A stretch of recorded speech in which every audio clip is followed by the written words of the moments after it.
Hai semuanya, perkenalkan namaku Septiana. Selamat datang di podcast ini.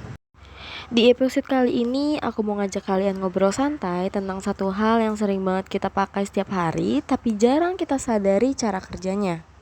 Pernah gak sih kalian ngerasa media sosial itu kayak ngerti banget sama kita? Baru nonton satu video, berandanya isinya mirip semua.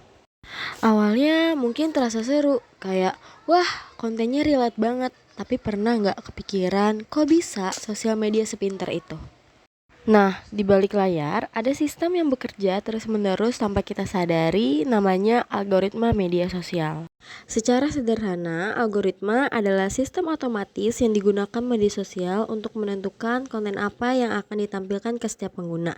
Jadi, sebenarnya apa yang kita lihat di layar HP kita setiap hari bukanlah gambaran dunia secara utuh, melainkan hasil seleksi. Menurut Thornton Gillespie, algoritma bukan cuma soal teknologi, tapi tentang bagaimana informasi diatur dan didistribusikan dalam masyarakat.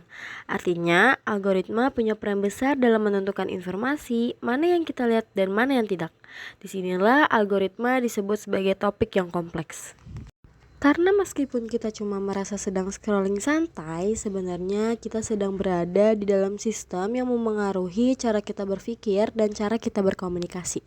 Algoritma mempelajari banyak hal dari kita, mulai dari konten yang kita like, video yang kita tonton sampai habis, akun yang sering kita kunjungi, sampai konten yang bikin kita berhenti lebih lama. Semakin sering kita berinteraksi dengan satu jenis konten, semakin sering juga konten itu muncul di beranda kita. Lama-lama kita seperti berada di satu ruang informasi yang sempit. Kondisi ini disebut filter bubble.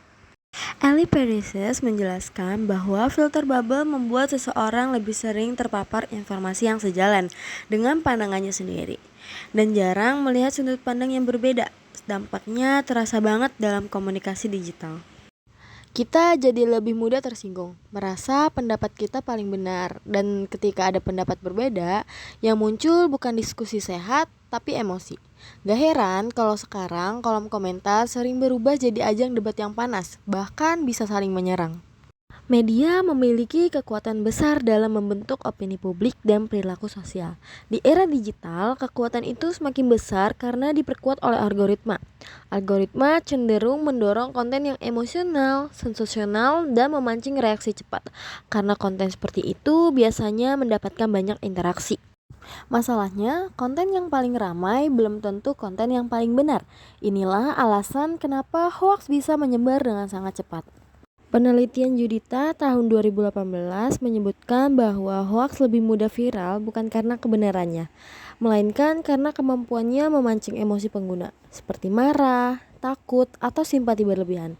Dalam komunikasi digital, emosi sering mengalahkan logika.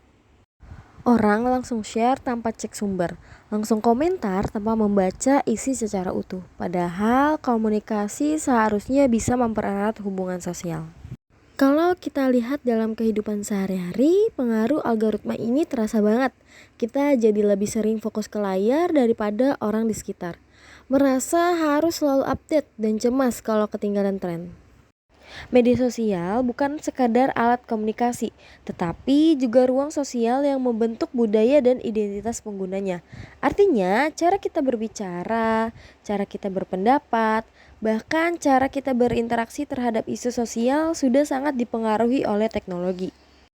Sebenarnya algoritma tidak sepenuhnya buruk. Algoritma membantu kita menemukan konten yang relevan, mempermudah komunikasi dan mempercepat arus informasi. Namun masalah muncul ketika kita menggunakan media sosial tanpa kesadaran dan literasi digital. Tanpa itu kita hanya menjadi objek algoritma, bukan pengguna yang punya kendali. Karena itu penting bagi kita untuk mulai lebih sadar bahwa beranda kita tidak netral.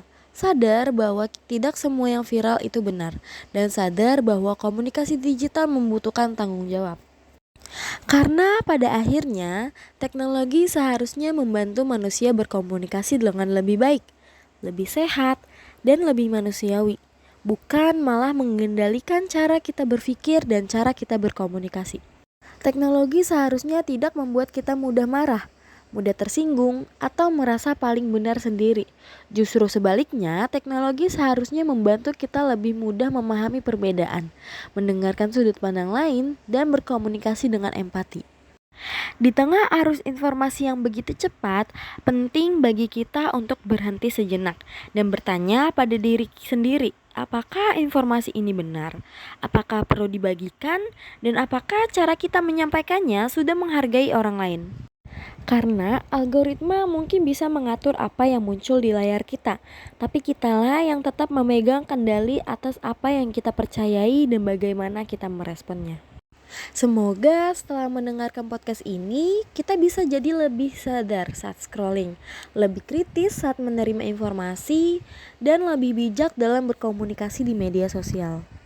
Terima kasih banyak buat kalian yang sudah meluangkan waktu untuk mendengarkan podcast ini dari awal sampai akhir. Aku Septi, sampai jumpa di episode berikutnya dengan obrolan yang gak kalah seru. Stay curious, stay can, and sampai ketemu lagi. Bye!